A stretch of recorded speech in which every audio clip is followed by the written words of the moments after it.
Tiket pesawatnya 10 juta per orang. Kalau kalian tidak mampu, ya tinggal di rumah saja. Begitulah kata ibu mertuaku pagi tadi, tertawa di depan semua iparku sambil menghina aku dan suamiku. Aku hanya menunduk dan menjawab, "Iya, Bu, nikmati liburanmu." Saat aku tertidur, sebuah notifikasi email masuk. 60 juta rupiah. Ibu mertuaku baru saja memakai kartu kredit rahasiaku untuk membeli 6 tiket kelas bisnis. Tanpa sadar dia baru saja membayar tiket sekali jalan, menuju kehancurannya sendiri. Sebelum ceritanya dimulai, silahkan tulis di kolom komentar dari daerah mana saja teman-teman yang menonton cerita ini.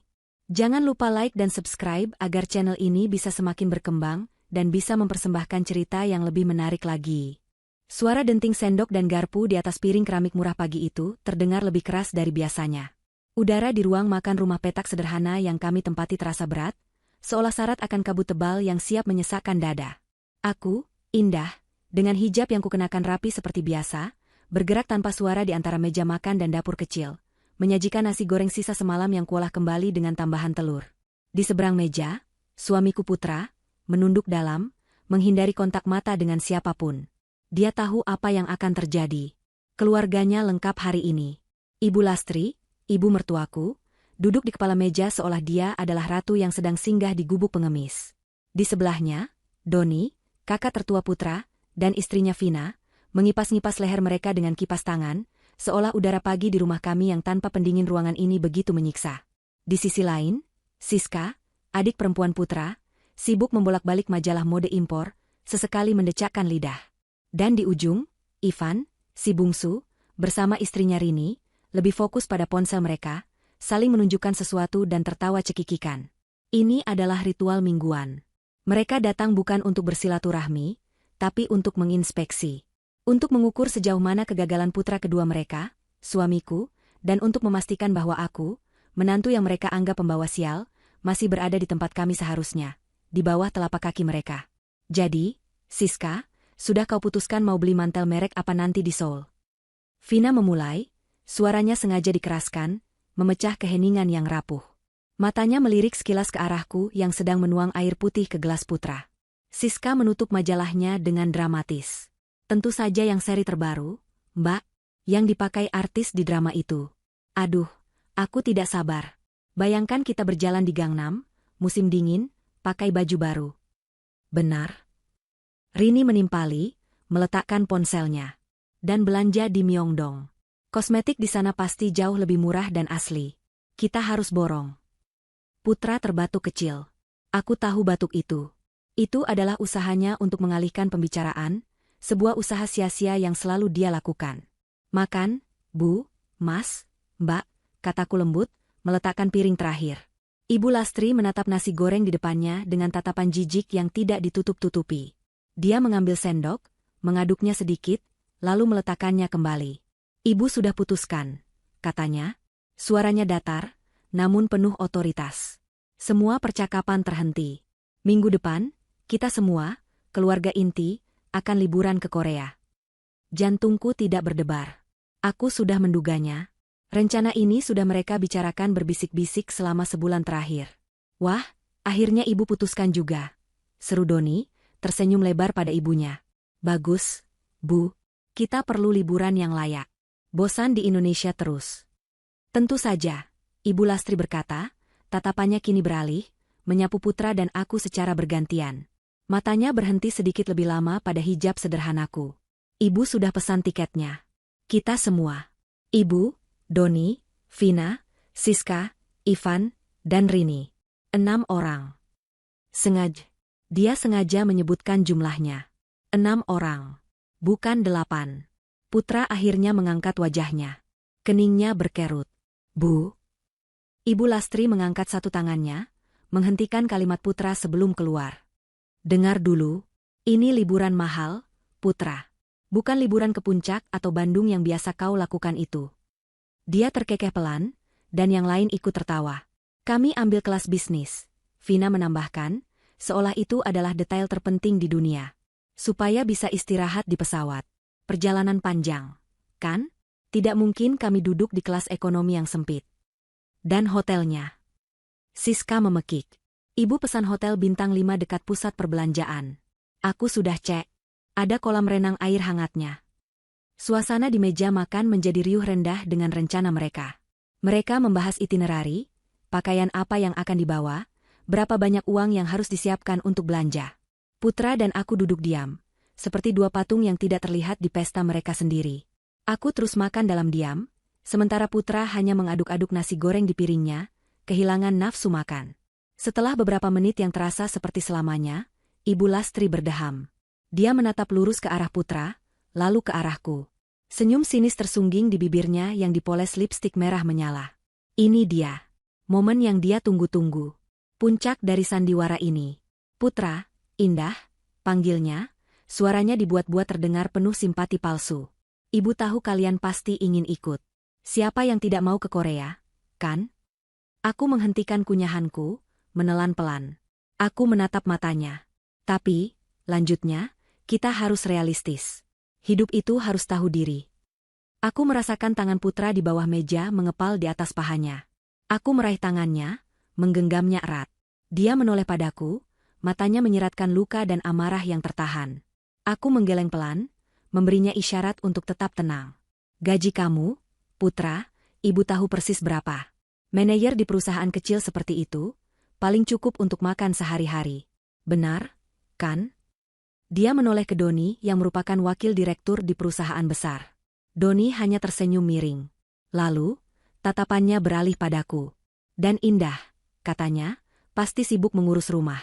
Lagi pula, liburan seperti ini butuh biaya besar. Bukan hanya tiket, tapi pakaian musim dingin, belanja oleh-oleh. Kalian tidak akan sanggup. Ruangan itu hening. Bahkan Ivan dan Rini kini meletakkan ponsel mereka, menikmati pertunjukan.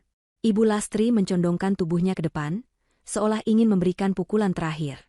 Tiket pesawatnya saja 10 juta per orang, kelas bisnis, katanya, mengucapkan setiap kata dengan penekanan yang jelas. Itu baru tiket. Kalau kalian tidak mampu, ya tinggal di rumah saja. Dia tertawa. Tawa renyah yang diikuti oleh Vina, Siska, dan Rini. Doni dan Ivan hanya tersenyum angkuh. Benar, Bu, seru Siska. Jaga rumah saja. Nanti kami bawakan oleh-oleh gantungan kunci. Tawa mereka semakin keras, memenuhi ruang makan sempit kami, memantul di dinding-dinding kusam. Putra nyaris berdiri dari kursinya, wajahnya memerah padam. Genggamanku di tangannya menguat. Mas, jangan, bisikku nyaris tak terdengar. Aku menarik napas panjang. Aku melepaskan genggamanku pada tangan Putra, lalu mengangkat wajahku. Aku menatap Ibu Lastri, tepat di matanya. Aku tersenyum. Senyum tipis yang tulus. Iya, Bu, kataku dengan suara tenang dan jelas. Nikmati liburanmu. Tawa mereka langsung berhenti. Mereka pasti mengharapkanku menangis, memohon, atau setidaknya menunjukkan kemarahan. Tapi yang kuberikan hanyalah penerimaan yang tenang. Ibu Lastri tampak sedikit bingung dengan reaksiku, namun dia dengan cepat menguasai dirinya. Dia mengira senyumku adalah tanda kekalahan. Dia mengira anggukanku adalah tanda penyerahan. Dia mengira ketenanganku adalah bukti bahwa aku tahu tempatku. Ibu Lastri tersenyum puas, senyum kemenangan. Baguslah kalau kamu mengerti, katanya, lalu kembali menyendok nasi gorengnya, yang kini sudah dingin. Dia tidak tahu. Mereka semua tidak tahu. Rumah peta ini, mobil tua di garasi, pekerjaan Putra sebagai manajer di perusahaan kecil itu. Semua ini adalah panggung sandiwara. Perusahaan kecil tempat Putra bekerja adalah salah satu dari puluhan anak perusahaan di bawah holding company milikku, warisan dari almarhum ayahku. Kehidupan sederhana ini adalah pilihanku. Sebuah eksperimen yang kusarankan pada Putra saat kami menikah 3 tahun lalu. Aku ingin tahu keluargamu tulus menyayangimu, Mas, bukan karena apa yang kita punya, kataku saat itu. Putra, yang terlalu mencintai keluarganya, setuju dengan berat hati. Selama 3 tahun, aku menjadi Indah, si menantu sederhana yang penurut. 3 tahun aku menahan hinaan, tatapan meremehkan, dan sikap sombong mereka. 3 tahun aku mengamati. Dan pagi ini, aku mendapatkan jawabanku. Eksperimenku selesai. Ibu Lastri mengira dia telah memenangkan pertempuran. Dia tidak tahu, aku baru saja memutuskan untuk mengakhiri perang ini.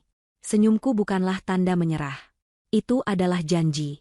Malam itu, hening terasa berbeda. Biasanya, Hening di rumah kami adalah hening yang damai. Tapi malam ini, hening terasa seperti selimut tebal yang berat, menyimpan sisa-sisa ketegangan dari sarapan pagi tadi. Putra sudah tertidur lelap di sampingku. Napasnya teratur. Namun sesekali dia mengernyit dalam tidurnya, seolah mengulang kembali penghinaan yang dia terima berjam-jam sebelumnya. Dia tidur cepat, setelah menolak makan malam, hanya untuk lari dari rasa malu dan amarah yang tidak bisa dia lampiaskan. Aku sendiri tidak bisa tidur.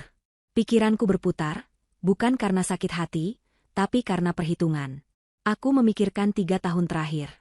3 tahun kesabaran yang kujalani. Aku memikirkan almarhum ayahku, yang mengajariku bahwa kekayaan sejati bukanlah untuk dipamerkan, melainkan untuk digunakan sebagai perisai dan senjata di saat yang tepat. Dan saat itu telah tiba. Tepat pukul 1 dini hari, saat sunyi mencapai puncaknya, ponselku yang tergeletak di meja nakas bergetar. Bukan getaran notifikasi pesan biasa yang singkat. Ini adalah getaran panjang dan berat, getaran khusus yang kuatur hanya untuk satu hal, peringatan ban prioritas. Aku melirik Putra. Dia tidak bergerak.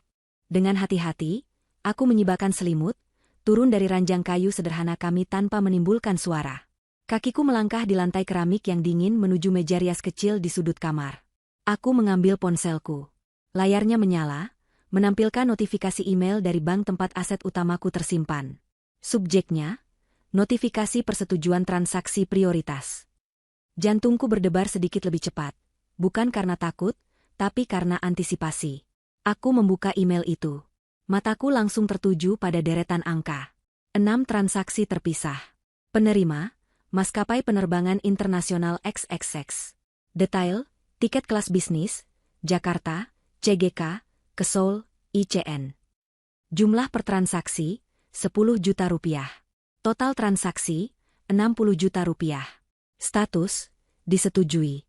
Aku menarik napas perlahan. Jadi, mereka benar-benar melakukannya. Ibu Lastri tidak sedang membual tentang tiket 10 juta itu. Dan dia tidak membayarnya dengan uangnya sendiri. Dia membayarnya dengan uangku. Tapi bagaimana?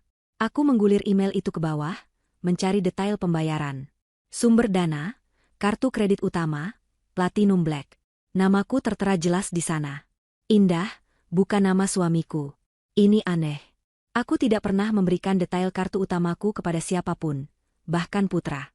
Putra memiliki kartu tambahan atas namanya, yang kuberikan untuk keadaan darurat medis, dengan batas yang sengaja kuatur sangat rendah, hanya 5 juta rupiah. Tidak mungkin dia bisa membeli 6 tiket kelas bisnis dengan kartu itu. Lalu bagaimana Ibu Lastri mendapatkan detail kartu utamaku? Kartu hitam berbahan titanium itu selalu tersimpan aman di dalam dompet khusus di bagian tersembunyi tasku. Aku jarang sekali mengeluarkannya. Aku menutup mataku, memutar kembali ingatanku. Kapan terakhir kali aku ceroboh? Kapan? Lalu aku teringat. 3 minggu yang lalu. Saat aku berkunjung ke rumah Ibu Lastri untuk mengantarkan rendang. Tas tanganku tidak sengaja terjatuh di ruang tamunya. Ibu Lastri dengan sigap, membantu, mengambilnya, membereskannya kembali, dan mengembalikannya padaku dengan senyum manis. Hati-hati, Indah. Barang-barangmu berharga, katanya saat itu. Aku ingat merasa aneh, tapi aku mengabaikannya. Sekarang aku mengerti. Saat itulah dia melakukannya. Dalam beberapa detik dia memegang dompetku yang terbuka, dia pasti sempat melihat kartu hitam itu, dan dengan cepat memotret nomor, tanggal kedaluarsa, dan 3 digit kode keamanan di belakangnya. Dia telah merencanakan ini. Dia bukan hanya serakah. Dia adalah seorang pencuri. Rasa dingin menjalar di punggungku. Ini bukan lagi penghinaan keluarga. Ini adalah tindak kriminal. Tanganku gemetar, tapi bukan karena amarah. Ini adalah ketenangan yang menakutkan, kejernihan pikiran yang datang tepat sebelum badai. Apa yang harus kulakukan? Pilihan pertama, menelepon bank. Melaporkan transaksi sebagai penipuan. Membekukan kartu. Uangku akan kembali dalam beberapa hari. Ibu Lastri dan keluarganya akan dipermalukan di bandara saat tiket mereka ditolak. Itu mudah. Itu cepat. Tapi, itu tidak cukup. Itu hanya akan memberi mereka pelajaran tentang jangan tertangkap. Itu tidak akan mengajari mereka tentang penyesalan. Mereka hanya akan membenciku karena menggagalkan liburan mereka. Mereka tidak akan pernah mengerti bobot kesalahan mereka. Aku tidak ingin uangku kembali. Aku ingin harga diri suamiku kembali. Aku duduk di kursi kayu kecil di depan meja rias. Cermin buram menunjukkan pantulan wajahku yang tenang di bawah cahaya bulan. Hijab tidurku sedikit miring. Aku menatap mataku sendiri. Mata seorang wanita yang sudah muak bermain sandiwara. Aku tidak akan menelepon bank. Aku tidak akan membatalkan tiket itu. Aku bangkit, berjalan ke lemari, dan mengambil laptop lamaku. Laptop yang terlihat usang di luar, namun di dalamnya tersimpan akses ke seluruh kerajaanku. Aku kembali ke meja rias, membukanya, dan menyambungkannya ke internet melalui hotspot ponselku. Aku membuka aplikasi email yang terenkripsi. Mengetik alamat yang sudah lebih dari setahun tidak kusapa. a.pratama@pratamanusantara.co.id. Angga Pratama. Asisten pribadi kepercayaanku, tangan kananku yang selama ini mengelola segalanya dari balik layar. Emailku singkat dan padat. Subjek, perubahan rencana, Seoul. Isi, Angga, siapkan jet pribadi perusahaan. Tujuan, Seoul, Incheon. Keberangkatan, lusa, 17 November, pukul 10 waktu Indonesia Barat. Hanya 2 penumpang. Aku dan Putra. Siapkan penjemputan VVIP di Incheon. Reservasi Chairman Suite di Sheila Hotel Seoul atas namaku. Mulai lusa, durasi 2 minggu. Hubungi tim hukum kita di Seoul. Minta mereka siaga. Ada kemungkinan aku perlu mengurus beberapa aset keluarga yang tumpang tindih dengan aset perusahaan. Ada 6 transaksi tiket kelas bisnis maskapai XXX ke Seoul, keberangkatan besok pagi, 16 November, atas nama Lastri, Doni, Vina, Siska, Ivan, dan Rini. Jangan dibatalkan. Jangan diganggu. Aku ingin mereka sampai di Seoul dengan selamat. Pastikan mereka terbang. Indah. Aku berhenti sejenak sebelum menekan tombol kirim. Apakah ini terlalu jauh? Tidak. Ini sepadan. Mereka menginginkan liburan mewah? Aku akan memberikannya. Mereka mencuri 60 juta dariku untuk pamer? Aku akan menunjukkan pada mereka apa arti kemewahan yang sesungguhnya. Aku menekan, kirim. Aku menutup laptopku. Suara, klik, dari laptop yang tertutup terdengar seperti suara palu hakim yang baru saja diketuk. Aku kembali ke tempat tidur. Putra masih tertidur, tidak menyadari bahwa dunia mereka akan segera dijungkir balikan. Aku mengelus kepalanya. Tidurlah yang nyenyak, Mas, bisikku. Saat kamu bangun nanti, kita akan pergi berlibur. Liburan yang sesungguhnya. Aku memejamkan mata, bukan untuk tidur, tapi untuk merencanakan langkah selanjutnya. Ibu Lastri mengira dia telah mencuri liburan impian. Dia tidak tahu, dia baru saja membayar tiket sekali jalan menuju mimpi buruk terbesarnya. Permainan ini bukan lagi tentang 60 juta. Ini tentang segalanya. Keesokan paginya adalah hari keberangkatan. Aku bangun bahkan sebelum azan subuh berkumandang, menyiapkan sarapan sederhana berupa roti bakar dan teh manis untukku dan Putra. Pukul 6 pagi, tepat seperti yang kuduga, ponsel Putra berdering keras. Itu dari Ibu Lastri. Putra, yang baru saja keluar dari kamar mandi, menatap layar ponselnya dengan enggan. Angkat saja, Mas, kataku pelan, sambil mengoleskan selai di atas roti. Putra menggeser tombol hijau. Halo, Bu. Iya, kami sudah bangun. Apa? Taksi online? Putra terdiam sejenak, mendengarkan semburan omelan dari seberang. Iya, Bu, tapi mobil kita kan? Dia melirik ke arahku. Aku mengangguk, memberinya izin. Baik, Bu. Setengah jam lagi kami ke sana. Putra menutup telepon dengan helaan napas berat. Taksi pesanan mereka dibatalkan sopirnya. Mereka mau kita yang antar ke bandara. Berenam. Sekalian dengan koper-koper mereka. Aku tersenyum. Tidak apa-apa, Mas. Anggap saja bakti terakhirmu sebagai sopir pribadi mereka. Setengah jam kemudian, mobil kijang tua kami yang catnya sudah sedikit pudar merapat di depan rumah mewah Ibu Lastri. Mewah menurut standar mereka, tapi aku tahu persis rumah itu masih dalam cicilan KPR yang menunggak, yang diam-diam sering dibantu bayar oleh Putra menggunakan gajinya. Pemandangan di depan rumah itu seperti sirkus. 6 koper berukuran jumbo, semuanya baru dan bermerek palsu yang mencolok, berjejer di teras. Siska sedang sibuk melakukan siaran langsung di media sosialnya. Hai guys, kita mau berangkat ke Korea. Kelas bisnis. Dong, lihat nih, koper baruku. Dia memutar kamera ke arah Doni, Vina, Ivan, dan Rini, yang melambai dengan gaya dibuat-buat. Ibu Lastri keluar terakhir, mengenakan kacamata hitam besar yang membuatnya tampak seperti lalat, dan syal bulu imitasi yang tebal di lehernya, padahal cuaca Jakarta pagi itu sudah mulai gerah. Kalian ini lama sekali, semprotnya begitu melihat kami. Ayo cepat masukkan koper-koper ini. Kita bisa terlambat. Putra dan aku, tanpa berkata apa-apa, mulai bekerja seperti kuli panggul. Kami mengangkat koper-koper berat itu satu persatu ke bagasi belakang mobil. Tentu saja tidak muat. Bagasi kijang tua kami hanya cukup untuk 3 koper. Bagaimana ini? Vina mengeluh. Kan sudah kubilang, harusnya kita pesan 2 Alphard. Kenapa juga harus merepotkan Putra yang mobilnya begini? Sudah, jangan banyak mengeluh, kata Ibu Lastri menengahi, meski nada suaranya sama kesalnya. Taruh sisanya di kursi tengah. Siska, Ivan, Rini, kalian pangku saja tas kabin kalian. Perjalanan menuju bandara adalah siksaan mental selama 1 jam penuh. Mobil tua kami terasa sesak dan panas. Pendingin ruangan bekerja seadanya, tidak mampu melawan jumlah penumpang yang berlebihan dan panasnya pagi. Aku dan Putra duduk di depan. Di belakang kami, mereka berenam berdesakan. Sepanjang jalan, mereka tidak berhenti bicara.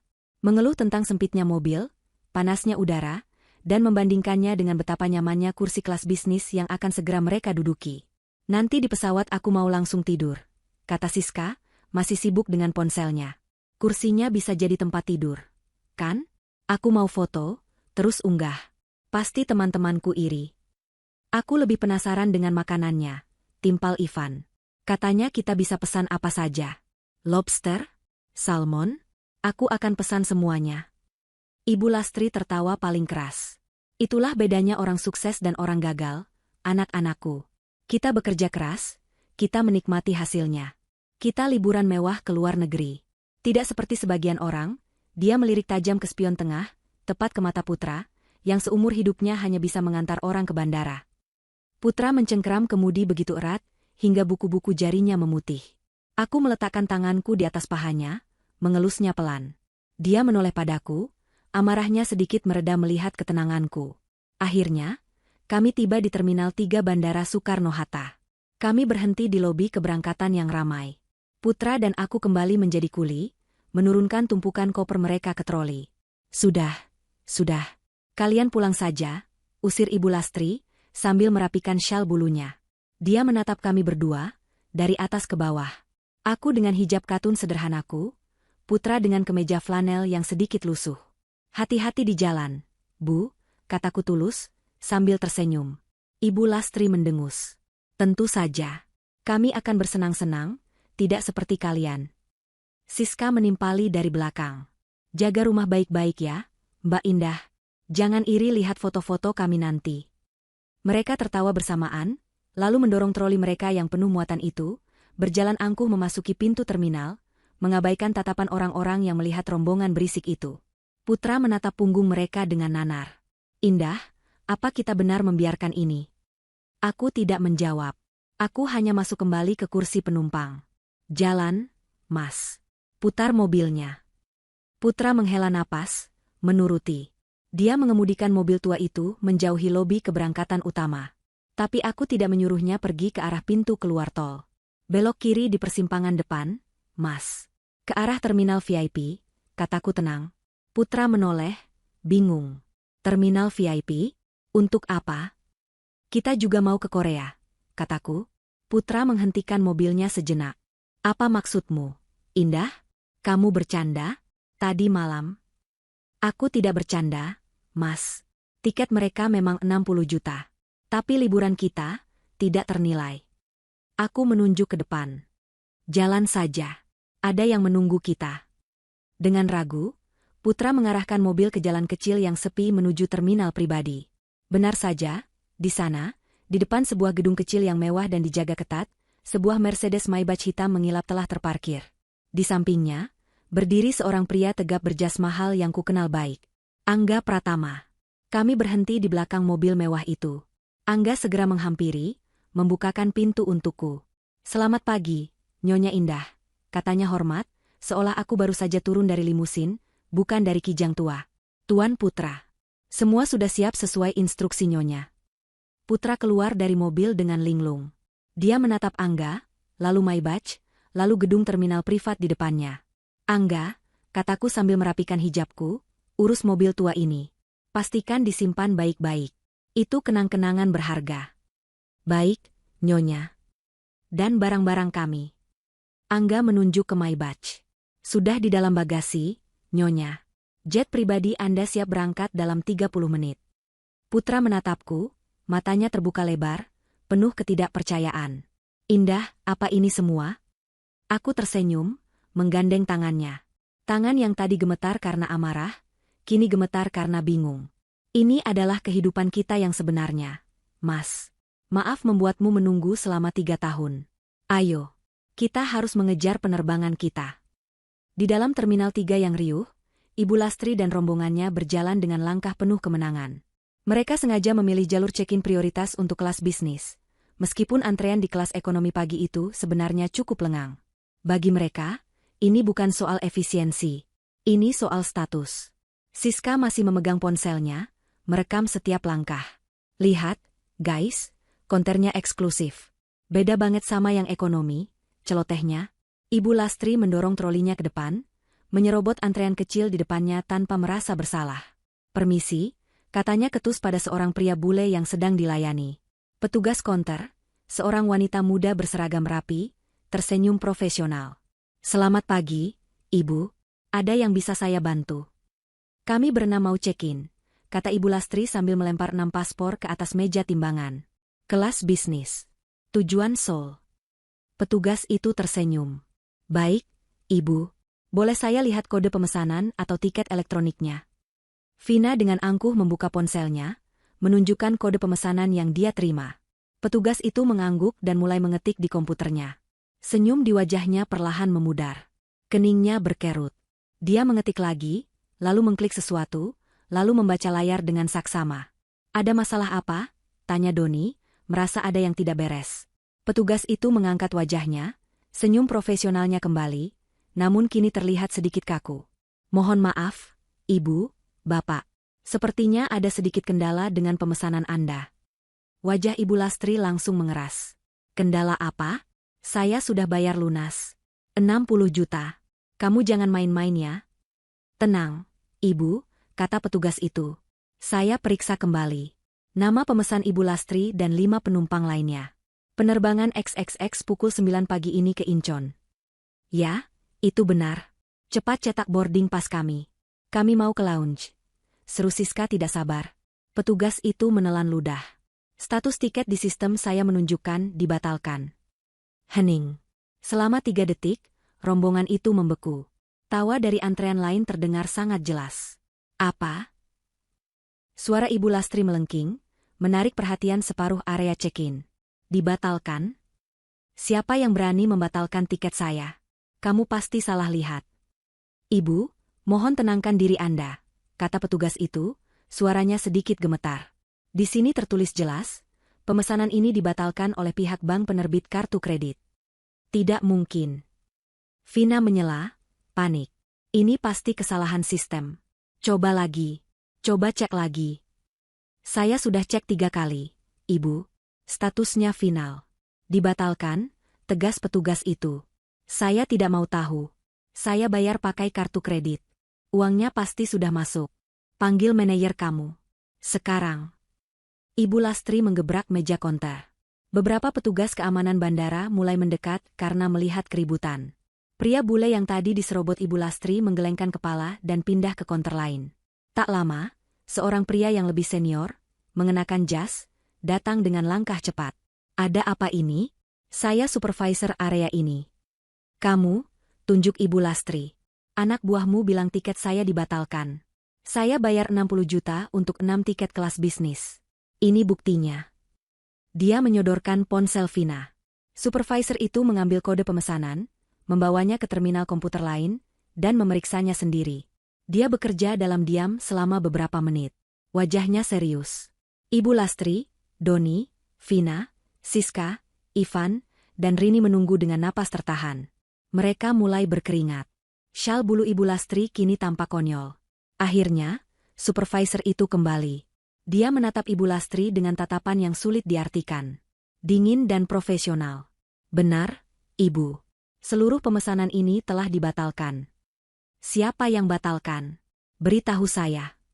Supervisor itu ragu sejenak. Menurut catatan dari bank, transaksi ini ditandai sebagai transaksi berisiko tinggi. Pihak bank telah menghubungi pemilik kartu utama pagi ini untuk verifikasi. Jantung Ibu Lastri berdebar. Pemilik kartu utama? Dan, lanjut supervisor itu, suaranya pelan namun terdengar jelas oleh mereka berenam. Pemilik kartu utama mengonfirmasi bahwa beliau tidak mengenali transaksi ini. Tidak mungkin. Itu kartu. Vina nyaris keceplosan, tapi Doni menyikutnya. Lalu apa statusnya sekarang? Tanya Doni, mencoba terdengar tenang. Supervisor itu menatap lurus ke mata Ibu Lastri. Statusnya adalah dugaan pencurian identitas dan penipuan transaksi. Pembayaran telah dibekukan oleh bank. Tiket Anda tidak valid. Mohon maaf, Ibu, Bapak, Anda tidak bisa terbang hari ini. Kata-kata supervisor itu jatuh seperti palu baja di tengah keramaian. Dugaan pencurian. Suara Ibu Lastri yang tadi melengking tinggi kini tercekat di tenggorokannya. Dia menatap supervisor itu, lalu ke petugas konter, lalu kedua petugas keamanan bandara yang kini berdiri lebih dekat, mengapit mereka. Pencurian? Ulang Doni, suaranya bergetar. Dia, sang wakil direktur, tahu apa arti istilah itu dalam konteks bisnis. Itu tidak mungkin. Pasti ada kesalahan verifikasi. Kami ini keluarga. Ini penghinaan, teriak Vina, berusaha mengembalikan harga dirinya. Kalian tahu kami siapa? Kalian akan kami tuntut. Tapi ancaman itu terdengar hampa. Justru Siska yang reaksinya paling jujur. Ponsel yang tadi digenggamnya erat untuk siaran langsung kini jatuh dari tangannya, tergeletak di lantai dengan layar retak. Wajahnya pucat pasi. Tidak mungkin. Liburanku. Dia mulai terisak, bukan tangisan sedih, tapi tangisan panik seorang anak yang mainannya dirampas. Ivan dan Rini saling berpandangan, ketakutan. Mimpi mereka tentang lobster dan kosmetik Myeongdong menguap, berganti dengan skenario horor diinterogasi polisi. Ibu Lastri gemetar hebat. Bukan lagi karena marah, tapi karena ketakutan murni. Dia tahu apa yang telah dia lakukan. Dia tahu dia telah mengambil foto nomor kartu Indah 3 minggu lalu. Dia mengira Indah si bodoh itu tidak akan pernah tahu, atau tidak akan bisa berbuat apa-apa. Dia salah besar. Saya tidak tahu apa-apa. Ibu Lastri tergagap, mulai memainkan peran sebagai korban. Pasti ada yang menjebak saya. Pasti. Matanya liar mencari-cari alasan, mencari kambing hitam. Dan tepat pada saat itulah, dia melihat mereka. Di seberang kerumunan kecil mereka, berjalan dua sosok yang familiar namun terasa asing. Mereka berjalan santai dari arah pintu masuk VVIP, melintasi area check-in utama, menuju jalur imigrasi prioritas yang terpisah. Itu Putra dan Indah.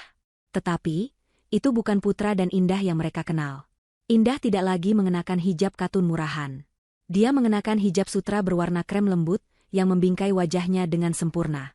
Tubuhnya dibalut trench coat panjang berwarna camel dari merek yang sering dilihat Siska di majalah mode, yang harganya saja mungkin lebih mahal dari gabungan gaji dia dan suaminya selama setahun. Sebuah tas tangan kulit berwarna senada tersampir anggun di lengannya. Dia berjalan tegak, auranya tenang dan berwibawa. Di sampingnya, Putra tidak lagi memakai flanel lusuh. Dia mengenakan kemeja putih bersih dengan blazer perjalanan berwarna biru tua yang dijahit dengan sempurna. Rambutnya disisir rapi. Dia berjalan tegap, dagunya terangkat, matanya menatap lurus ke depan, tidak lagi menunduk menghindari dunia. Mereka berdua tampak seperti pasangan kaya raya yang baru saja turun dari sampul majalah Forbes. Itu Mas Putra, kan? Bisik Rini, menyikut Ivan. Siska berhenti menangis. Matanya membelalak. Dan, Mbak Indah? Ibu Lastri menoleh. Seluruh darah di wajahnya seolah surut melihat pemandangan itu. Otaknya yang panik mencoba memproses. Kenapa Indah dan Putra ada di sini? Kenapa mereka berpakaian seperti itu? Mereka mau kemana? Putra, teriak Ibu Lastri, suaranya parau. Putra dan Indah berhenti. Mereka menoleh, seolah baru menyadari keributan yang disebabkan keluarga mereka. Mereka berbalik dan berjalan pelan menghampiri meja konter yang kini sudah menjadi pusat perhatian. Loh, kalian mau kemana? Tanya Doni bingung, menatap pakaian adiknya dari atas ke bawah. Oh, kata Indah tenang, suaranya terdengar jelas di tengah kebisingan. Kami juga mau ke Korea. Ada urusan bisnis mendadak. Ke Korea? Vina tertawa histeris. Kalian? Mau ke Korea? Pakai apa? Pakai uang siapa? Jangan bermimpi. Ibu, Putra angkat bicara. Suaranya dingin, tidak seperti Putra yang mereka kenal. Ada masalah apa ini?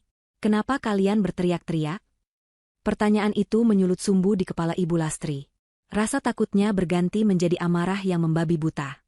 Dia melihat Indah, melihat pakaiannya, melihat ketenangannya. Dia langsung menemukan kambing hitamnya. Kamu. Ibu Lastri melompat maju, jarinya menunjuk lurus ke wajah Indah. Petugas keamanan nyaris menahannya, tapi dia berhenti tepat di depan Indah. Ini pasti ulahmu, kan? Indah hanya menatapnya, tidak bergeming. Kamu yang membatalkan tiket kami. Kamu iri. Kamu tidak suka kami bersenang-senang. Kamu menantu tidak tahu diuntung. Kamu menghasut putra. Ibu Lastri berteriak kalap. Kamu telepon bank. Kamu bilang itu penipuan, padahal kamu tahu kami mau liburan. Dasar licik. Kamu miskin dan kamu ingin semua orang juga miskin seperti kamu. Semua orang di sekitar terdiam, menonton drama keluarga itu. Supervisor maskapai dan petugas keamanan saling berpandangan, bingung dengan tuduhan itu. Indah membiarkan Ibu Lastri menyelesaikan semburan makiannya. Setelah Ibu Lastri terengah-engah, kehabisan kata-kata, Indah tersenyum. Senyum yang sama tipisnya dengan yang dia berikan di meja makan kemarin pagi. Membatalkan tiket? Tanya Indah pelan. Iya. Mengaku saja kamu. Indah menggelengkan kepalanya perlahan. Ibu Lastri, saya ini hanya menantu sederhana. Ibu sendiri yang bilang begitu. Dia menatap mata mertuanya. Tiket pesawatnya 10 juta per orang. Bukankah ibu bilang saya tidak mampu? Ibu Lastri terdiam. Indah melanjutkan, suaranya tetap lembut namun menusuk. Kenapa saya harus repot-repot membatalkan tiket senilai 60 juta? Indah sengaja memberi jeda, membiarkan bobot kalimat berikutnya mendarat dengan sempurna, yang ibu curi dari saya. Kata, curi, terdengar seperti ledakan bom di tengah area check-in yang ramai. Mulut Ibu Lastri terbuka, lalu menutup lagi, seperti ikan kehabisan air. Apa? Apa maksudmu? Curi? Supervisor maskapai langsung maju selangkah. Matanya yang tadi bingung kini menajam. Nyonya, apakah Nyonya ini pemilik kartu kredit yang digunakan? Sebelum Indah sempat menjawab, Ibu Lastri sudah panik. Bohong. Dia bohong. Dia tidak punya apa-apa. Dia hanya mengarang. Dia menantu gila. Dia. Ibu Lastri, kata Indah, suaranya kini kehilangan semua kelembutannya, berganti menjadi baja dingin. Cukup. Satu kata itu membungkam Ibu Lastri seketika. Ada otoritas dalam suara Indah yang belum pernah mereka dengar seumur hidup mereka.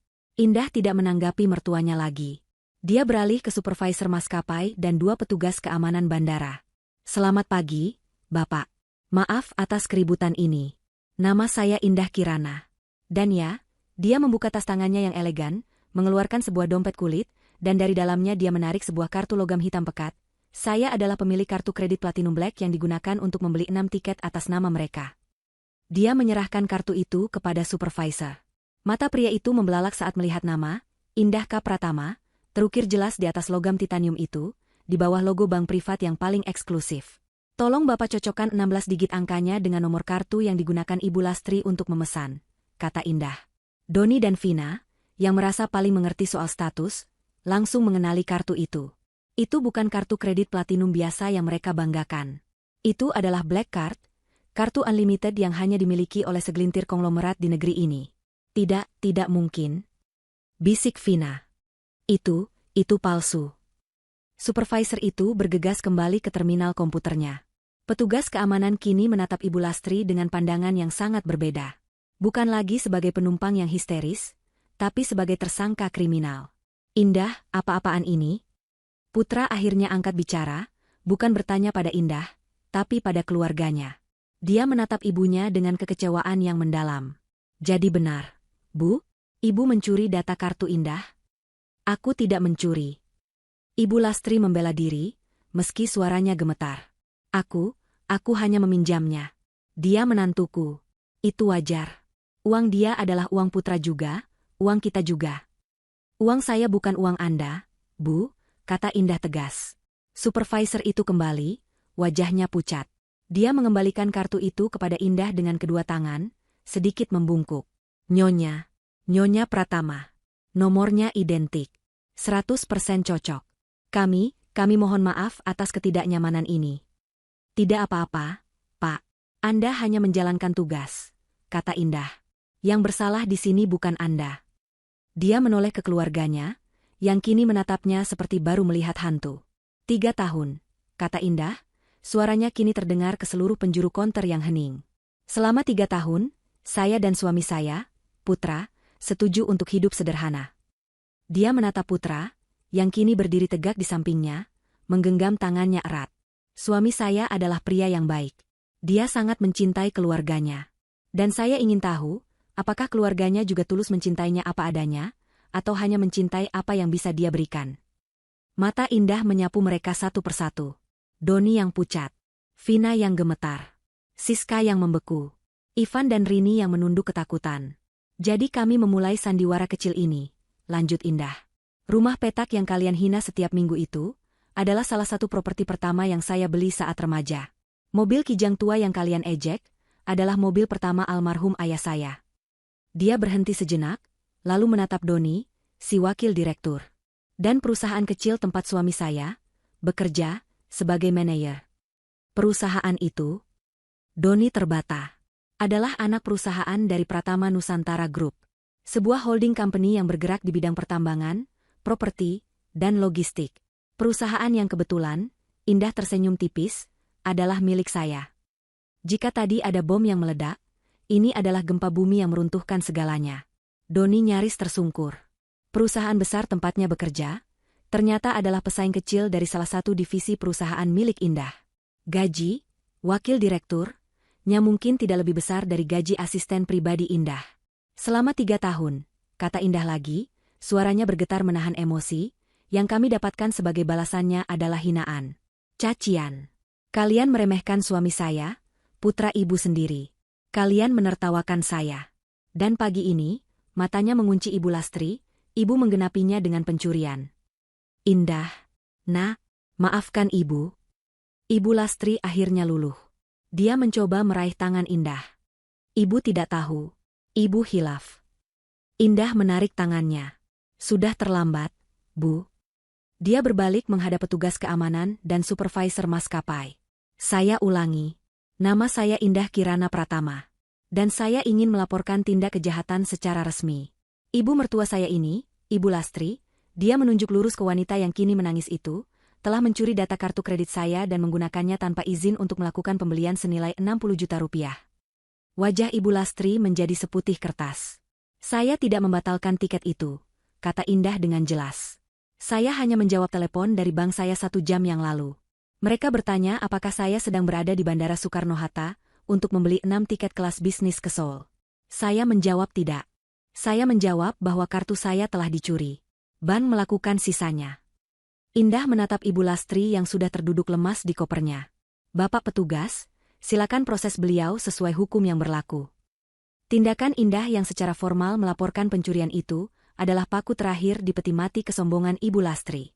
2 petugas keamanan bandara, yang tadinya hanya berjaga, kini bertindak sigap. Mereka tidak lagi memandangnya sebagai penumpang yang mengamuk, melainkan sebagai tersangka. Ibu Lastri, ya? Mohon ikut kami ke pos keamanan untuk dimintai keterangan lebih lanjut, kata salah satu petugas dengan suara datar dan tegas. Tidak, saya tidak mau. Ibu Lastri mulai meronta. Tangisannya yang tadi dibuat-buat kini berubah menjadi tangisan panik yang nyata. Dia mencengkeram troli koper, seolah itu bisa menyelamatkannya. Saya tidak mencuri. Indah, bilang pada mereka. Tarik ucapanmu, nak, ibu mohon. Indah tidak menoleh. Dia hanya menatap lurus ke depan, wajahnya tanpa ekspresi.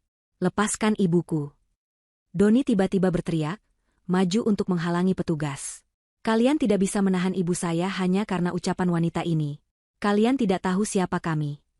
Petugas kedua, yang badannya lebih tegap, menahan Doni dengan 1 tangan di dadanya. Pak, jangan halangi petugas. Nyonya Pratama sudah membuat laporan resmi. Ini adalah prosedur. Jika ibu Anda tidak bersalah, beliau bisa menjelaskannya di kantor polisi. Polisi? Vina memekik. Kata itu menyentaknya lebih keras daripada kata pencurian. Doni, jangan sampai ibu masuk kantor polisi. Ini akan menghancurkan reputasimu. Reputasi kita. Siska, Ivan, dan Rini berdiri mematung di belakang, di antara tumpukan koper-koper baru mereka. Wajah mereka pucat pasi. Liburan impian ke Korea dalam sekejap berubah menjadi mimpi buruk terburuk mereka. Mereka akan masuk berita. Mereka akan menjadi bahan tertawaan. Mas Putra. Tolong, Mas. Siska akhirnya menemukan suaranya. Dia berlari ke arah Putra, mengabaikan Indah, dan berlutut memegang kaki kakaknya. Mas, tolong ibu, bilang sama Mbak Indah, ini cuma salah paham. Kita keluarga, kan, Mas? Mas Putra, tolong. Ibu bisa sakit jantung. Mas. Ini adalah momen yang ditunggu-tunggu Putra selama 3 tahun. Momen di mana keluarganya akhirnya memandangnya, memohon padanya. Tapi bukan sebagai pria sukses, melainkan sebagai perantara untuk istrinya yang ternyata jauh lebih sukses. Putra menatap adiknya yang menangis di kakinya. Dia melihat ke arah ibunya yang kini digiring paksa, satu petugas memegang satu lengannya. Dia melihat Doni yang berdebat sengit dengan petugas lainnya, Vina yang histeris menelepon seseorang, mungkin pengacara. Dia melihat Ivan dan Rini yang gemetar ketakutan. Selama ini, dia menahan diri demi kata, keluarga. Dia diam saat mereka menghina istrinya. Dia diam saat mereka meremehkan pekerjaannya. Dia diam saat mereka menertawakan rumah sederhananya. Dia diam demi ibunya. Tapi pagi ini, di meja makan, saat ibunya tertawa dan berkata, kalau kalian tidak mampu, ya tinggal di rumah saja. Sesuatu dalam dirinya telah patah. Dan kini, melihat mereka memohon bukan karena penyesalan, tapi karena takut malu dan takut miskin, amarah yang dia kubur dalam-dalam akhirnya meledak. Lepaskan aku, Siska, kata Putra dingin. Siska terkejut mendengar nada suara itu. Dia mendongak, air matanya mengalir. Mas? Putra menarik kakinya dengan perlahan namun tegas. Dia melangkah maju, melewati Siska, berdiri di tengah-tengah kekacauan itu. Dia menatap Doni, Vina, Ivan, dan Rini. Selama 3 tahun, suara Putra bergetar, bukan karena takut, tapi karena amarah yang pekat. Selama 3 tahun kalian semua datang ke rumah kami setiap minggu. Bukan untuk menjengukku, tapi untuk memastikan aku masih gagal. Doni berhenti berdebat dengan petugas. Semua mata kini tertuju pada Putra. Kamu, Mas Doni, Putra menunjuk kakaknya. Kamu bangga dengan jabatanmu, memandangku rendah karena aku hanya manajer. Kamu tahu, gaji, manajerku itu kupakai bukan cuma untuk makanku dan Indah, tapi juga untuk menutupi cicilan rumah ibu yang menunggak, yang kamu sebagai anak kesayangan tidak pernah peduli. Doni tersentak mundur, seolah ditampar. Kamu, Vina, Putra beralih. Kamu selalu membandingkan hijab istriku dengan tas-tas bermerekmu. Kamu selalu menyindir masakannya. Kamu tahu, istriku itu, Indah, dia bisa membeli seluruh pabrik tas yang kamu banggakan itu tanpa mengedipkan mata. Tapi dia memilih untuk memasak nasi goreng sisa semalam untuk kita, hanya untuk menghargaimu sebagai tamu. Vina memalingkan wajah, malu. Dan kalian, matanya menyapu Siska, Ivan, dan Rini. Kalian menertawakan mobil tua kami. Kalian sibuk dengan ponsel kalian, memamerkan gaya hidup palsu kalian. Kalian tidak pernah sekalipun bertanya, Mas, kamu sehat? Mbak Indah, apa kabar? Yang kalian pedulikan hanya materi. Napas Putra terengah-engah. Dia berjalan mendekati Ibu Lastri, yang kini sudah diam, ditahan oleh petugas. Dan ibu. Suaranya pecah. Aku menghormatimu. Aku menahan istriku untuk tidak melawanmu. Aku membiarkannya dihina di rumahnya sendiri. Aku pikir ibu hanya kecewa padaku. Tapi hari ini aku sadar. Putra menatap lurus ke mata ibunya yang ketakutan. Ibu tidak kecewa. Ibu serakah. Ibu tega meremehkan putramu sendiri di depan semua orang. Dan puncaknya, ibu mencuri. Ibu mencuri dari wanita yang selama ini paling sabar menghadapi ibu. Putra, maafkan ibu. Ibu. Cukup, teriak Putra. Selama ini kalian menghina istriku. Kalian menikmati fasilitas dari dia sambil menusuknya dari belakang. Dia menarik napas panjang, menenangkan dirinya.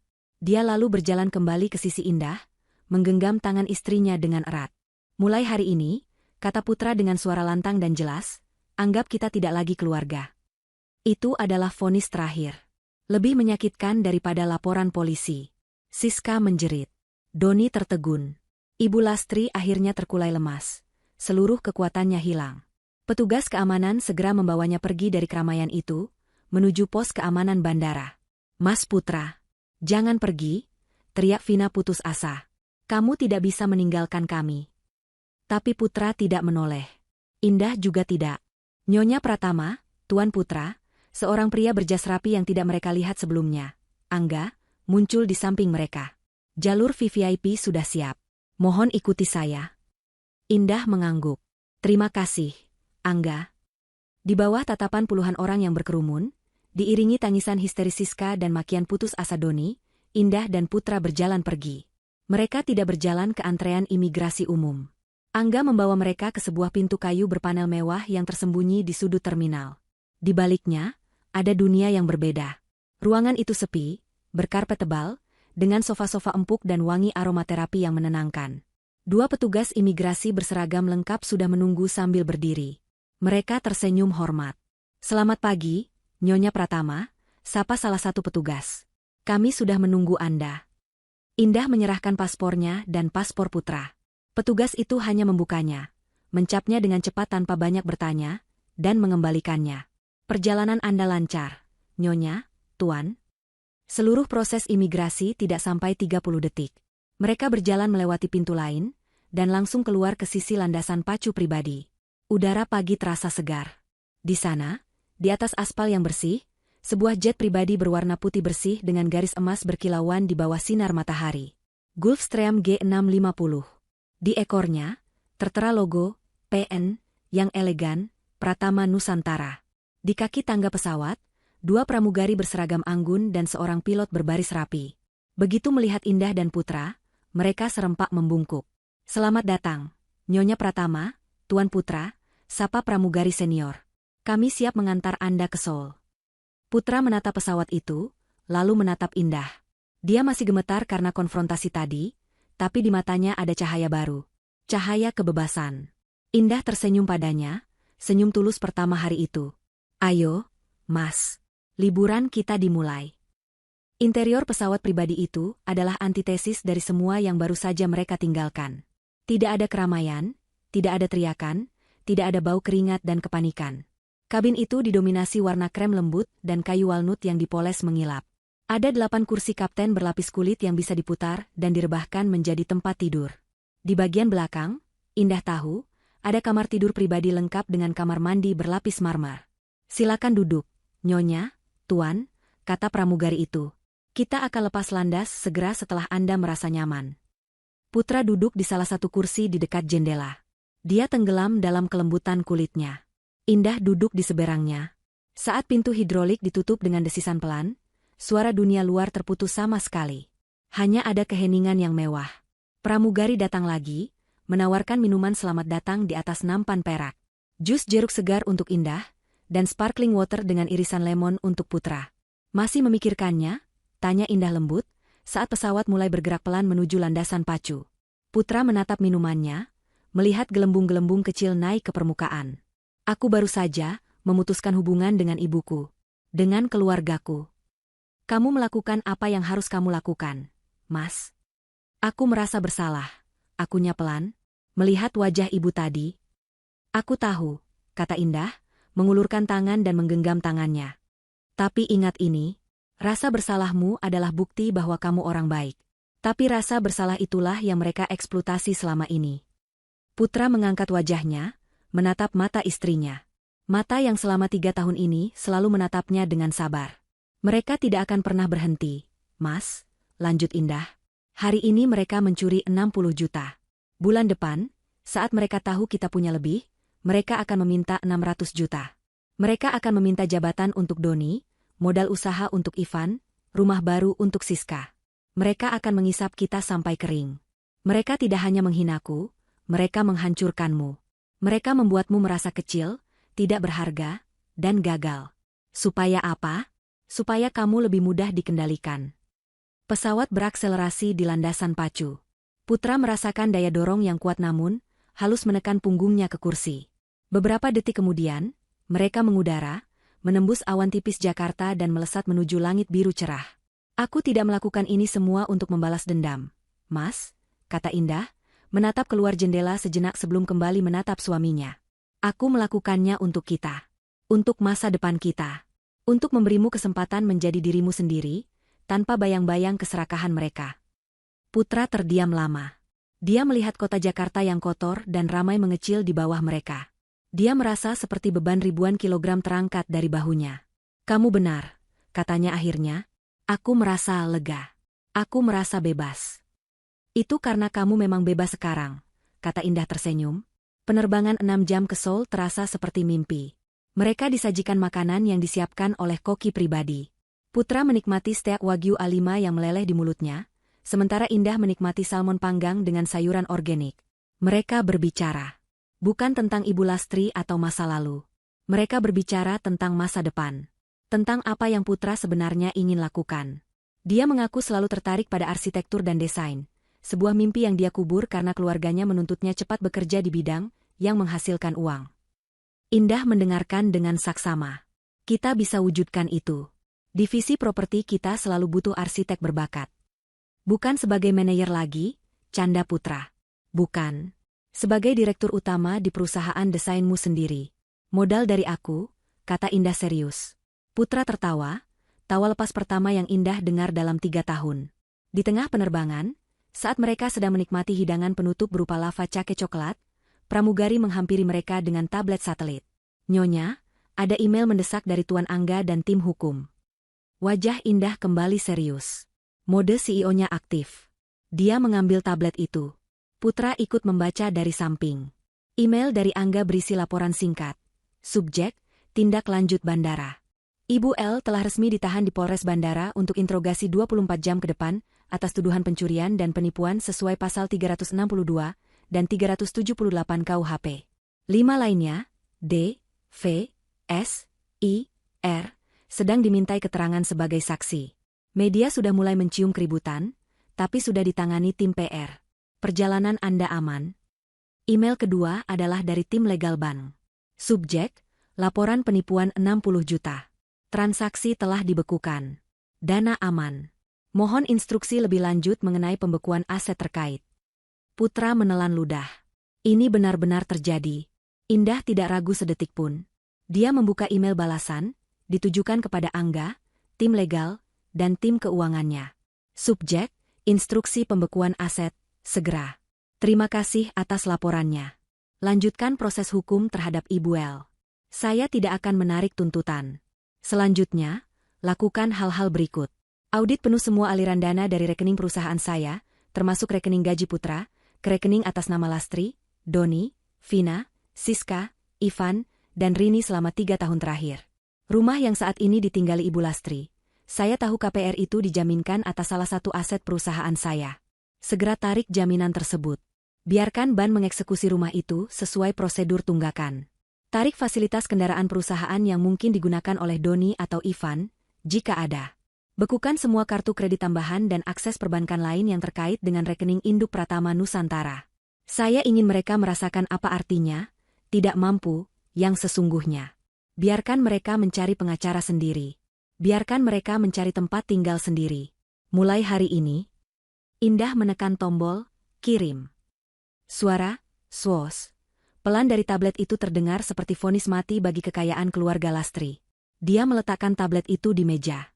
Dia menoleh ke suaminya, yang menatapnya dengan campuran rasa ngeri dan kekaguman atas ketegasannya. Indah tersenyum lembut, aura CEO-nya menghilang, kembali menjadi istrinya. Sekarang, katanya, meraih cangkir teh kamomilnya. Liburan kita yang sebenarnya baru saja dimulai. Pramugari datang kembali. Tuan, Nyonya, sekitar 1 jam lagi kita akan mendarat di Incheon. Apakah ada yang Anda butuhkan sebelum itu? Putra menatap Indah, lalu tersenyum. Senyum tulus penuh kebebasan. Tidak, terima kasih. Semuanya sempurna.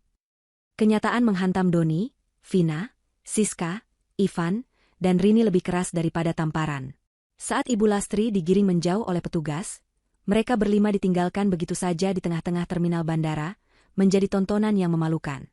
Koper-koper jumbo mereka yang berwarna-warni kini tampak konyol, seperti properti sirkus yang ditinggalkan badutnya. Orang-orang berbisik, beberapa bahkan secara terang-terangan mengambil foto mereka. Siska, yang insting pertamanya adalah menutupi wajah, sadar ponselnya masih tergeletak di lantai dekat counter check-in dengan layar retak. Mereka digiring oleh petugas lain ke ruangan terpisah, bukan pos keamanan utama tempat Ibu Lastri ditahan, melainkan ruang interogasi kecil yang steril untuk para saksi. Selama 6 jam berikutnya, hidup mereka berubah menjadi mimpi buruk birokrasi. Mereka diinterogasi satu persatu. Polisi yang bertanya bersikap profesional, namun tatapan mereka tajam dan pertanyaan mereka menusuk.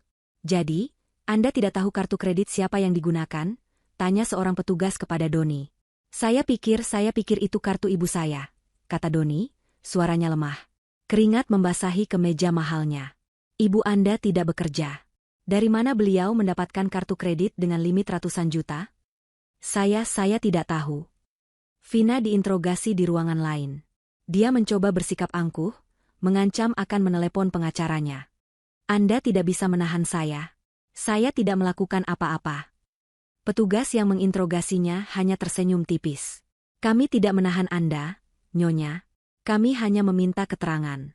Kecuali, jika Anda ikut serta dalam komplotan penipuan ini, apakah Nyonya Vina tahu bahwa kartu itu dicuri?"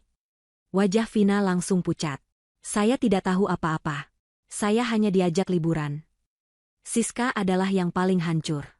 Dia menangis sepanjang interogasi, mengulang-ulang kalimat, "Saya hanya mau ke Korea. Saya tidak tahu apa-apa soal kartu kredit." Setelah 6 jam yang terasa seperti 60 tahun, tepat saat jet pribadi Indah dan Putra mendarat di Incheon, mereka berlima akhirnya dilepaskan. "Status kalian adalah saksi. Tapi jangan coba-coba meninggalkan kota. Kami mungkin akan memanggil kalian lagi," kata petugas kepala, sebelum membukakan pintu. "Ibu Lastri," mereka diberitahu, resmi ditahan. Beliau akan menginap di sel tahanan Polres Bandara malam itu, menunggu proses hukum lebih lanjut. Kelima orang itu berjalan keluar dari pos polisi bandara dengan langkah gontai. Hari sudah sore. Udara Jakarta yang panas dan lembab terasa menampar wajah mereka yang terbiasa dinginnya pendingin ruangan. Mereka lelah, lapar, dan yang terpenting, mereka malu luar biasa. "Aku mau pulang," rengek Rini, menarik lengan Ivan. "Ini semua gara-gara ibumu. Gara-gara Siska. Aku malu." "Diam kamu," bentak Siska, matanya bengkak karena menangis. "Aku juga korban di sini." "Sudah. Jangan bertengkar," gertak Doni, mencoba mengembalikan sisa-sisa wibawanya. "Kita pulang dulu. Kita pikirkan cara mengeluarkan ibu." Mereka berjalan ke lobi kedatangan, mendorong troli mereka yang berisi koper-koper liburan yang kini menjadi beban. Mereka butuh taksi. Bukan taksi biasa. Mereka butuh setidaknya 2 mobil besar untuk mengangkut mereka dan barang bawaan mereka. "Pesan Alphard saja, Mas," kata Vina ketus, sambil mengeluarkan ponselnya. "Aku sudah tidak tahan lagi. Cepat pesan." Dia membuka aplikasi pemesanan taksi premium. Dia memasukkan alamat rumah Ibu Lastri. Lalu dia memilih metode pembayaran. Kartu kredit utamanya. Konfirmasi pesanan. Ponselnya memproses sejenak. Lalu muncul notifikasi merah. Pembayaran ditolak. Silakan periksa kembali detail kartu Anda, atau gunakan metode pembayaran lain. Vina mengernyit. Kenapa ini? Tumben sekali. Dia mencoba lagi. Ditolak. Dia mencoba kartu kreditnya yang lain, kartu suplementari dari Doni. Ditolak. "Ada apa?" tanya Doni tidak sabar. "Kartuku tidak bisa, Mas." "Coba pakai kartumu," seru Vina, panik. Doni mengeluarkan dompetnya dengan angkuh. Dia adalah wakil direktur. Tentu saja kartunya beres. Dia membuka aplikasi yang sama. Pembayaran ditolak. "Ini aneh," gumam Doni. Dia mencoba kartu debitnya. Saldo tidak mencukupi. "Apa?" pekik Doni, tidak percaya. "Saldo tidak cukup? Tidak mungkin. Gajiku baru masuk kemarin." Kepanikan mulai menjalar. Ivan mencoba. Ditolak. Siska mencoba kartu debitnya. Saldo tidak mencukupi. Rini mencoba. Ditolak. Mereka semua saling berpandangan. Ketakutan yang baru, yang lebih dalam daripada takut pada polisi, mulai merayapi mereka. Ketakutan finansial. Ini pasti ulah Indah," desis Vina. Dia memblokir kita." "Tidak mungkin," bantah Doni, meski suaranya tidak yakin. "Dia hanya bisa memblokir kartu yang dia laporkan. Dia tidak bisa menyentuh rekening kita. Gaji kita, itu dari perusahaan tempatku bekerja. Bukan dari dia." "Apa kamu yakin, Mas?" tanya Ivan pelan. "Perusahaan tempat Mas Doni bekerja, dan perusahaan tempat Mas Putra bekerja. Tadi Indah bilang." Doni terdiam. Dia ingat. Indah adalah pemilik holding company. Perusahaan besar tempatnya bekerja, yang selalu dia banggakan, bisa jadi hanyalah anak perusahaan lain yang juga dimiliki Indah. Gaji, fasilitas, mobil dinas semua itu berasal dari Indah. Email yang dikirim Indah dari atas jet pribadi itu kini telah dieksekusi. Perintah, bekukan semua aset, itu bukan hanya gertakan. Itu adalah perintah eksekusi finansial. Coba cek dompet kalian. Uang tunai. Kita punya berapa uang tunai? Teriak Doni, kini benar-benar panik. Mereka berlima membongkar dompet dan tas mereka di pinggir jalan, seperti pengemis. Vina hanya punya 50.000 rupiah. Aku tidak pernah bawa uang tunai, isaknya. Siska punya 100.000. Ivan dan Rini punya gabungan 150.000. Doni, dengan dompet kulit mahalnya, hanya punya 2 lembar ratusan ribu. Total, mereka hanya punya 500.000 rupiah. 5 orang dewasa, dengan 6 koper raksasa, terdampar di bandara, dengan uang tunai yang bahkan tidak cukup untuk membayar tol dan makan malam. Kita naik bis Damri saja, usul Ivan pelan. Naik bis, pekik Siska. Dengan koper-koper ini, aku tidak mau. Kamu mau jalan kaki? Bentak Doni. Kita tidak punya pilihan. Setelah perdebatan sengit yang memalukan, mereka terpaksa menyeret koper-koper mereka ke shelter bis umum. Mereka harus menunggu 20 menit di tengah panas, sebelum akhirnya sebuah bis kota datang. Mereka harus bersusah payah mengangkat koper-koper itu ke bagasi bawah bis, dibantu kernet yang menatap mereka dengan aneh. Perjalanan pulang 1 jam itu adalah perjalanan terpanjang dalam hidup mereka. Mereka duduk berdesakan di kursi belakang yang bau asap rokok, di antara penumpang lain yang menatap mereka dengan curiga. Tidak ada lagi tawa. Tidak ada lagi rencana liburan. Hanya ada keheningan yang menyesakkan. Pukul 9 malam, mereka akhirnya tiba di halte dekat kompleks perumahan Ibu Lastri. Mereka harus berjalan kaki hampir 1 kilometer, menyeret koper-koper berat itu di atas aspal yang tidak rata. Roda koper baru Siska patah 1. Dia menangis dalam diam. Akhirnya, mereka sampai di depan gerbang tinggi rumah Ibu Lastri. Rumah yang selalu mereka banggakan. Doni merogoh kunci dari sakunya. Tapi saat dia hendak memasukkan kunci ke gembok, dia berhenti. Gerbang itu terkunci dari dalam dengan gembok yang berbeda. Dan di gerbang itu, terbentang sebuah spanduk besar berwarna kuning cerah, yang dipasang sore tadi oleh petugas bank. Tulisannya jelas, tercetak tebal dengan huruf kapital. Aset ini atas nama Ibu Lastri telah disita oleh pihak bank, karena kegagalan pembayaran KPR, dan penarikan jaminan oleh pemilik aset induk. Dilarang masuk tanpa izin. Vina membaca tulisan itu. Lalu dia membacanya lagi. Dia tidak berteriak. Dia tidak menangis. Dia hanya ambruk. Dia pingsan di atas trotoar yang kotor. Doni menatap spanduk itu, lalu menatap Vina yang tergeletak, lalu menatap koper-kopernya. Dia tidak bergerak. Dia hanya berdiri mematung. Siska dan Rini menjerit. Ivan terduduk lemas di atas kopernya. Malam itu, mereka, keluarga inti yang sombong itu, resmi menjadi gelandangan. Terdampar di depan rumah mereka sendiri yang telah disita, dengan 6 koper baru yang penuh dengan pakaian musim dingin yang tidak akan pernah mereka pakai. 3 bulan kemudian. Pemandangan dari jendela penthouse di lantai 68 sebuah gedung pencakar langit di pusat Jakarta itu sungguh menakjubkan. Seluruh kota terhampar di bawahnya, gemerlap lampu malam terlihat seperti taburan berlian di atas kain beludru hitam. Di dalam ruangan yang luas itu, desain interiornya minimalis namun sangat mewah. Dinding marmer Italia, perabotan desainer yang dipesan khusus, dan sebuah lukisan abstrak karya maestro terkenal tergantung di dinding utama. Indah, dengan hijab pashmina berbahan cashmere lembut, berdiri di depan jendela itu, memegang cangkir teh hangat. Dia baru saja menyelesaikan rapat dewan direksi via panggilan video.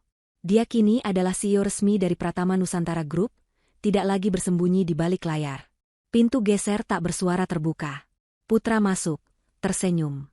Dia tidak lagi mengenakan kemeja lusuh. Dia mengenakan kaos polo dan celana linen yang rapi.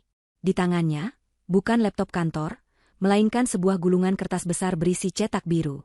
Bagaimana rapatnya? Tanya Putra, melingkarkan lengannya di pinggang Indah dari belakang dan mengecup pelipisnya. Melelahkan. Tapi kita berhasil mendapatkan kontrak pembangunan di ibu kota baru, kata Indah, menyandarkan kepalanya di bahu suaminya. Bagaimana proyekmu? Wajah Putra berbinar. Disetujui. Klien suka sekali dengan desainku. Mereka bilang konsep, rumah tumbuh, yang kutawarkan sangat inovatif. Kita mulai konstruksi bulan depan. Putra telah mendirikan firma arsitekturnya sendiri, Cipta Ruang.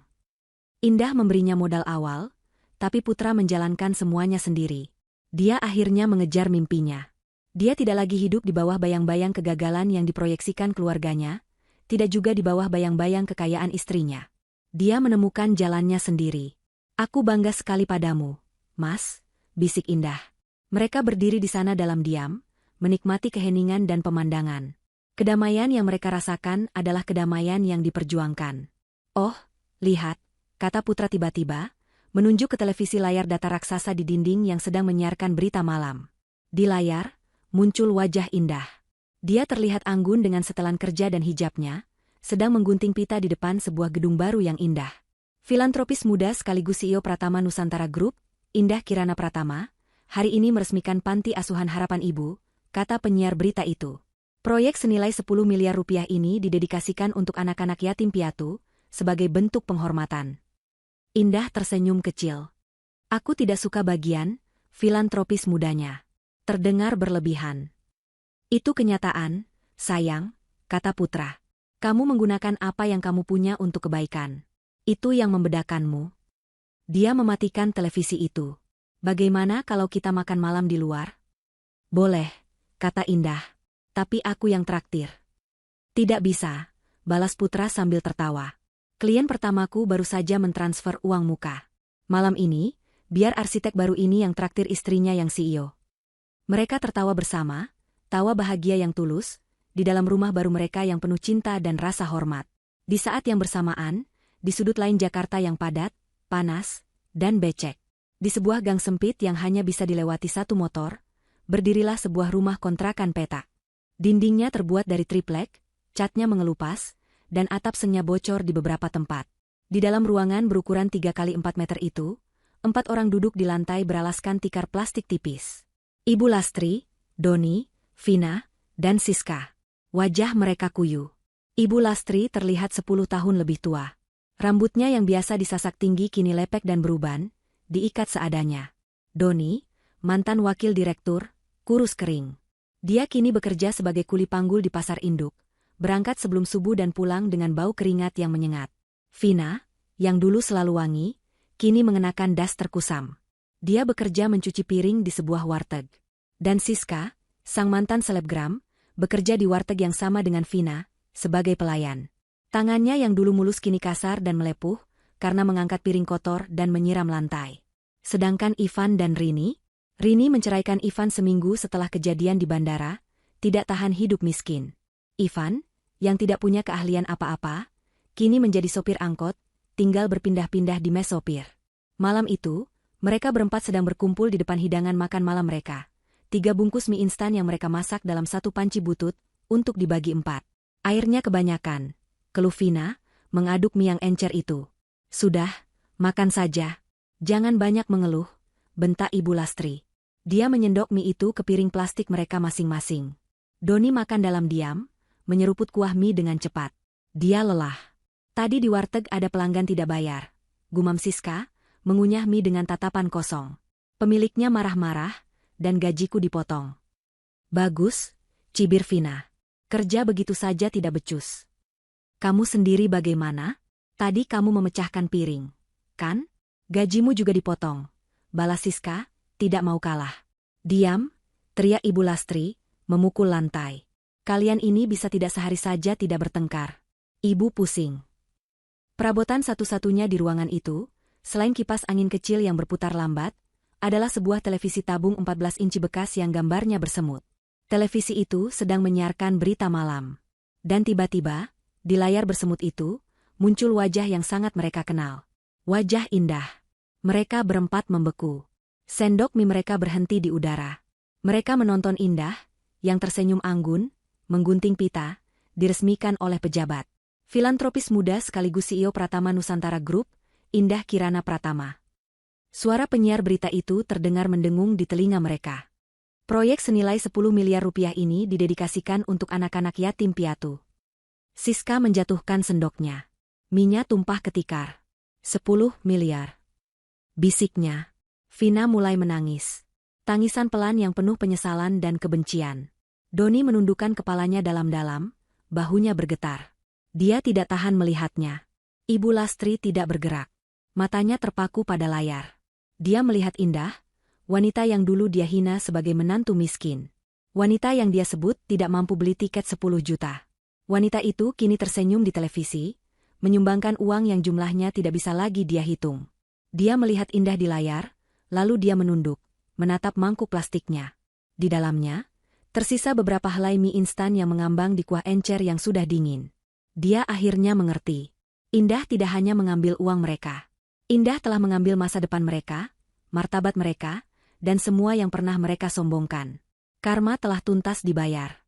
Ibu Lastri mengangkat sendoknya, tapi dia tidak bisa makan. Dia hanya duduk diam dalam kegelapan kontrakan yang bau, menatap mie instannya dengan tatapan kosong.